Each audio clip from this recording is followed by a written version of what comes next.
I want to show how to make paper unfold effect in Premiere Pro. To locate a green screen, simply go over to Google and search for paper crumple green screen.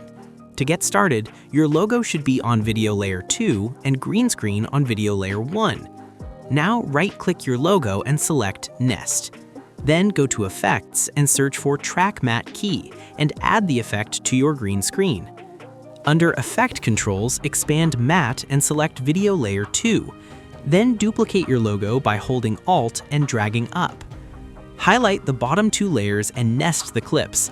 Then drag the green screen to layer 2 and logo to video layer 1.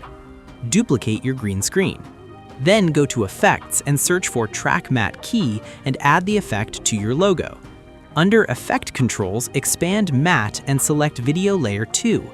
Then go to Effects and search for Ultra Key and add the effect to Video Layer 3.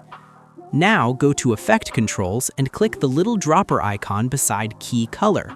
Then simply click on your green screen layer. Let's solve together. Put your like and subscribe.